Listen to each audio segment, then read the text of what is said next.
नमस्कार दर्शक बंधु, आपण को आम चैनल को स्वागत। पवित्र सावित्री अमावास्या उपलक्षे समस्त बिछा राशि व्यक्ति विशेष मानू अनेक अनेक शुभेच्छा और शुभकामना। आपणकर जदि बिछा राशि होता है तेबे यही भिडियोटी को थरे मात्र शेष पर्यंत देखंतु। निजर व्यस्त समय मध्यरु मात्र 10 मिनिट समय आपण निज पाई दियंतु। कहीं आमर आजिर यही कार्यक्रमटी समस्त बिछा राशि व्यक्ति विशेषों बहुत गुरुत्वपूर्ण रही।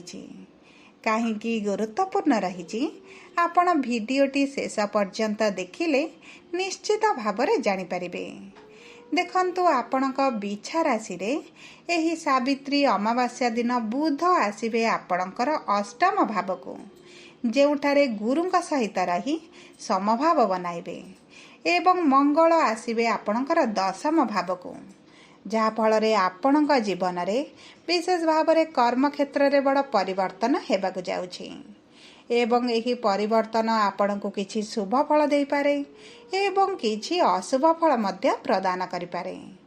ता सहित देखंतु एही मे मास 18 तारिख दिन राहु केतु मध्य करिसंती राशि परिवर्तन, जहा एक महापरिवर्तन रही एवं आपणक जीवन रे बहुत बड़ परिवर्तन मध्य करबाकु जाउछंती।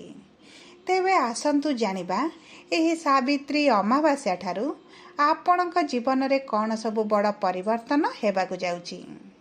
किंतु भिडियोटी आरंभ करिबा पूर्वरु जदि आपणकर भी बिछा राशि होइथाए एवं आपण भी ईश्वर को आंतरिक भक्ति एवं विश्वास करंती तेबे भिडियोटी को लाइक करंतु। कमेंट बॉक्स रे जय जगन्नाथ जय माँ लक्ष्मी अवश्य लिखि दियंतु। ता सहित आपणक मन रे जहाँ भी प्रश्न रही जहाँ भी द्वंद्व रही आपण कमेंट बॉक्स रे लिखि जणांतु। आमे आपणक प्रश्नर उत्तर देबा पई यथा संभव प्रयास करिबो। देखंतु विलंब हेले मध्य आपणक प्रश्नर आमे निश्चित उत्तर देबो।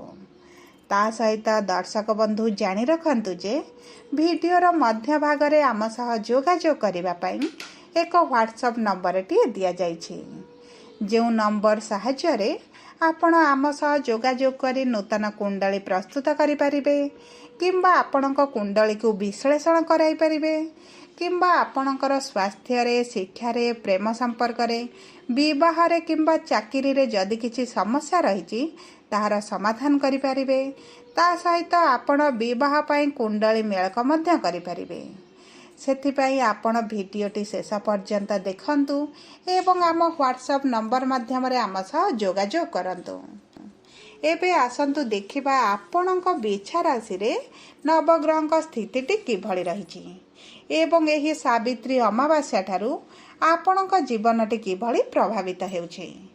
देखंतु आपणकर चतुर्थ गृह रे राहु विराजमान करिसंती, पंचम गृह रे शनि, षष्ठ गृह रे शुक्र, सप्तम गृह रे सूर्य एवं बुध, अष्टम गृह रे देवगुरु बृहस्पति, नवम गृह रे मंगल एवं दशम गृह रे केतु विराजमान करिसंती, जहा फल रे एही गृह गुड़िक अधिक प्रभावित हेबो। एवं देखंतु बुध आपणकर अस्त होई रहिथिले एवं आपणकर अष्टम गृह को आसीबा परे बुध तांकर प्रभाव विस्तार करिवे। तेबे प्रथमे आसंतु जानिबा आपणकर स्वास्थ्यटी किभଳି रहिबो। देखंतु आपणकर स्वास्थ्य आपणक कुंडलीर प्रथम गृहरु जणा पड़े, जहा फल रे आपणकर स्वास्थ्य को जदि देखिबा तेबे आपणकर स्वास्थ्य बहुत भल रहिछि। कौनसी भी ऋतुकालीन समस्या हेबार संभावना नहीं। जदि भी आपणक पेटरे किछि गंभीर समस्या अछि किंबा कौनसी पीड़ा जंत्रणा आपण अनुभव करूचंती तेबे आपणकर आराम मिलिबा मध्य आराम होई जिवो। ता सहित जदि दे आपणकर कौनसी गुरुतर रोग रे पीड़ित अछंती तेबे आपण धीरे धीरे लाघव अनुभव करिवे। आपणक स्वास्थ्य रे उन्नति मध्य आसीबो। ଦେଖନ୍ତୁ ଶୁକ୍ର ଆପଣଙ୍କର ଷଷ୍ଠ ଗୃହରେ ରହିଛନ୍ତି ଏବଂ ଶୁକ୍ର ନୀଚ ସ୍ଥିତରେ ଅଛନ୍ତି। ଷଷ୍ଠ ଗୃହଟି ହେଉଛି ରୋଗ, ଋଣ ଏବଂ ରିପୁର ଗୃହ। ଯେହେତୁ ଶୁକ୍ର ନୀଚ ଗୃହରେ ଅଛନ୍ତି, ସେଥିପାଇଁ ଆପଣଙ୍କର ସ୍କିନ୍ ରିଲେଟେଡ୍ ସମସ୍ୟା କିଛି ହୋଇପାରେ। ସେଥିପ୍ରତି ଆପଣ ଟିକେ ଦୃଷ୍ଟି ଦେବେ।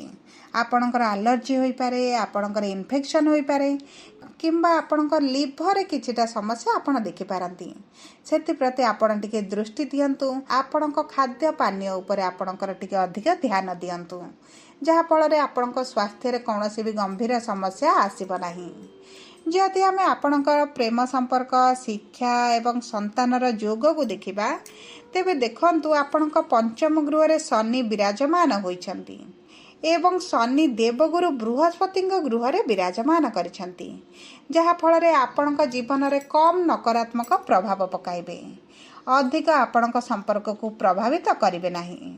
କିନ୍ତୁ ଯଦି ଆପଣଙ୍କ ପ୍ରେମ ସମ୍ପର୍କରେ ପୂର୍ବରୁ ଦୂରତା ଥିଲା, ମନମାଳିନ, ମତାନ୍ତର ଭଳି ପରିସ୍ଥିତି ଚାଲିଥିଲା, ତେବେ ସେଥିରେ ଧୀରେ ଧୀରେ ପରିବର୍ତ୍ତନ ଆସିବ। ଆପଣଙ୍କ ସମ୍ପର୍କରେ ନିକଟତରତା ବଢ଼ିବ। ଆପଣଙ୍କ ପ୍ରିୟଜନଙ୍କ ସହିତ ଆପଣ ସୁଖଦ ସମୟ ଅତିବାହିତ କରିବେ। ଯଦି ଆପଣଙ୍କ ପ୍ରେମ ସମ୍ପର୍କରେ ଦୂରତାଟି ବଢ଼ିଯାଇଛି, ତେବେ ଆପଣ ଦେଖିବେ ଧୀରେ ଧୀରେ ମଧୁରତା ଆସିବା ଆରମ୍ଭ ହେବ, ଯାହାଫଳରେ ଆପଣଙ୍କ ମନରେ ଆପଣ ଖୁସି ଅନୁଭବ କରିବେ। ଯଦି ଆମେ ଆପଣଙ୍କର ଶିକ୍ଷାକୁ ଦେଖିବା, ତେବେ ଦେଖନ୍ତୁ ଆପଣଙ୍କ ପଞ୍ଚମ ଗୃହର ସ୍ୱାମୀ ଦେବଗୁରୁ ବୃହସ୍ପତି ଅଷ୍ଟମ ଗୃହରେ ବିରାଜମାନ ହୋଇଛନ୍ତି ଏବଂ ସେହି ଗୃହକୁ ବୁଧ ମଧ୍ୟ ଗୋଚର କରିବେ। ବୁଧ ହେଉଛନ୍ତି ଶିକ୍ଷା ବା ବାଣୀର କାରକ ଗ୍ରହ, ଯାହାଫଳରେ ଆପଣଙ୍କ ଶିକ୍ଷାରେ ମଧ୍ୟ ପରିବର୍ତ୍ତନ ଆସିବ। ଆପଣ ଅଧିକ ଶିକ୍ଷା ଗ୍ରହଣ କରିବା ପାଇଁ ଆଗ୍ରହୀ ହେବେ। ପାଠ ପଢ଼ା ପ୍ରତି ଆପଣଙ୍କର ରୁଚି ବଢ଼ିବ ଏବଂ ଯଦି ଏହି ସମୟ ମଧ୍ୟରେ ଆପଣ କିଛି କମ୍ପିଟେଟିଭ୍ ଏକ୍ଜାମ୍ ଦେଉଛନ୍ତି କିମ୍ବା କିଛି ଇଣ୍ଟରଭ୍ୟୁ ଦେଉଛନ୍ତି, ତେବେ ଆପଣଙ୍କୁ ସେଥିରେ ମଧ୍ୟ ଶୁଭଫଳ ପ୍ରାପ୍ତି ହେବ। ଯଦି ଆମେ ଆପଣଙ୍କର ସନ୍ତାନର ଯୋଗକୁ ଦେଖିବା, ତେବେ ଦେଖନ୍ତୁ ଗୁରୁଙ୍କର ଦୃଷ୍ଟି ଆପଣଙ୍କର ପଞ୍ଚମ ଗୃହକୁ ରହୁଛି ଏବଂ ନବମ ଦୃଷ୍ଟି ରହୁଛି, ଯାହାଫଳରେ ଆପଣଙ୍କ ସନ୍ତାନ ପ୍ରାପ୍ତିରେ ଯାହା ବି ସମସ୍ୟା ଚାଲିଥିଲା, ସେଥିରେ ଧୀରେ ଧୀରେ ପରିବର୍ତ୍ତନ ଆସିବ। ଆପଣଙ୍କୁ ସନ୍ତାନ ସୁଖ ମଧ୍ୟ ପ୍ରାପ୍ତି ହେବ। ଯଦି ଦେଖନ୍ତୁ ଆପଣଙ୍କ ରାଶିର ସ୍ୱାମୀ ମଙ୍ଗଳ ଆପଣଙ୍କ ଭାଗ୍ୟର ଗୃହରେ ଅଛନ୍ତି, ଯାହାଫଳରେ ସନ୍ତାନ ପ୍ରାପ୍ତି ପାଇଁ ବହୁତ ଭଲ ଯୋଗ ମଧ୍ୟ ବନୁଛି। ଆପଣ ଡାକ୍ତରଙ୍କ ସହ ପରାମର୍ଶ କରନ୍ତୁ।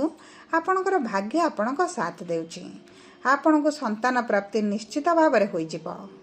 ଯଦି ଆମେ ଆପଣଙ୍କର ବୈବାହିକ ସମ୍ପର୍କକୁ କିମ୍ବା ବିବାହର ଯୋଗକୁ ଦେଖିବା, ତେବେ ଦେଖନ୍ତୁ ବିବାହର ଗୃହରେ ସୂର୍ଯ୍ୟ ବିରାଜମାନ କରିଛନ୍ତି ଏବଂ ସୂର୍ଯ୍ୟ ଆପଣଙ୍କର ଅଷ୍ଟମ ଗୃହକୁ ଜୁନ୍ ମାସ 15 ତାରିଖ ଦିନ ଗୋଚର କରିବେ, ଯାହାଫଳରେ ଆପଣଙ୍କ ସପ୍ତମ ଗୃହର ସ୍ୱାମୀ ଶୁକ୍ର ଆପଣଙ୍କର ଷଷ୍ଠ ଗୃହରୁ ସପ୍ତମ ଗୃହକୁ ଆସିବେ।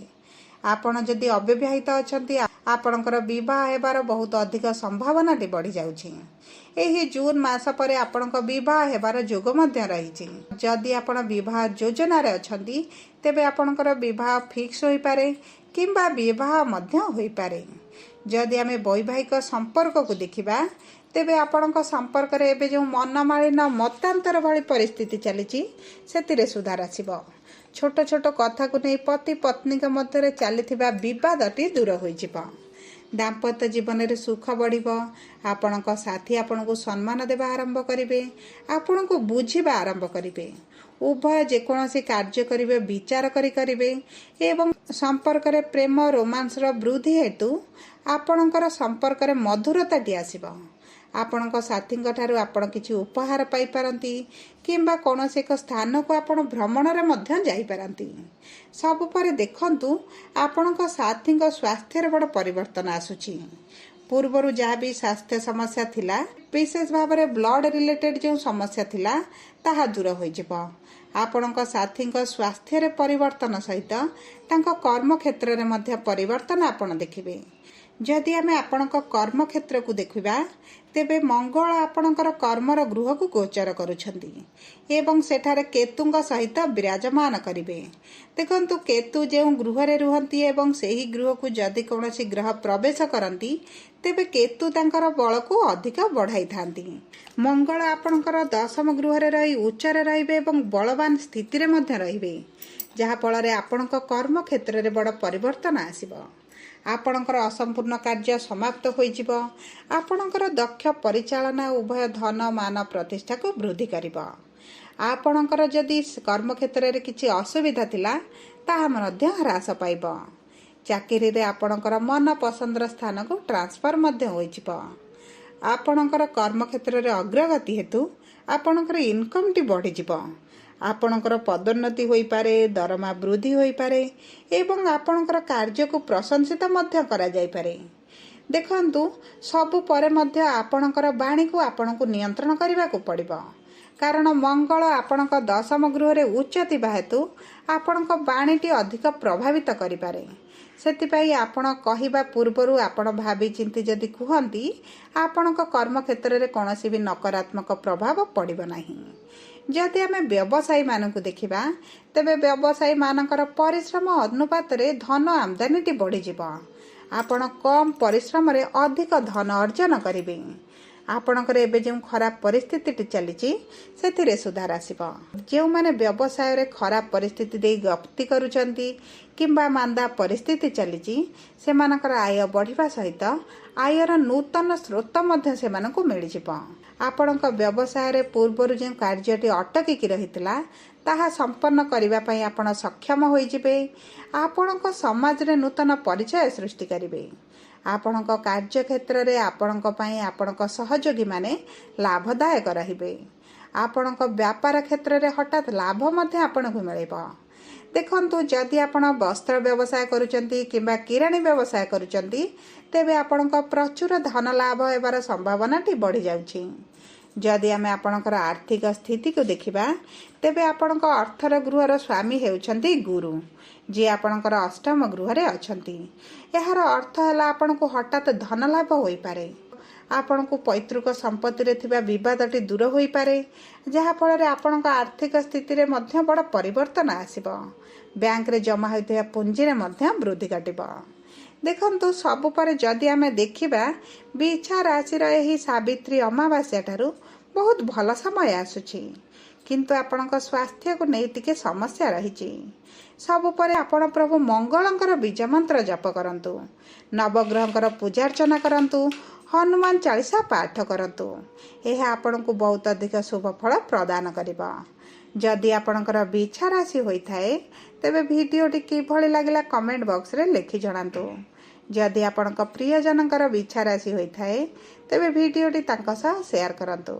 ଯଦି ପ୍ରଥମ ଥର ଆମ ଚ୍ୟାନେଲକୁ ଆସିଛନ୍ତି, ଚ୍ୟାନେଲଟିକୁ ସବସ୍କ୍ରାଇବ୍ କରନ୍ତୁ। ଯଦି ଆମ ସହ ଯୋଗାଯୋଗ କରିବା ପାଇଁ ଚାହୁଁଛନ୍ତି, ତେବେ ଭିଡ଼ିଓରେ ଦିଆଯାଇଥିବା ହ୍ୱାଟ୍ସଆପ୍ ନମ୍ବର ମାଧ୍ୟମରେ ଆମ ସହ ଯୋଗାଯୋଗ କରନ୍ତୁ। ଧନ୍ୟବାଦ। ଯଦି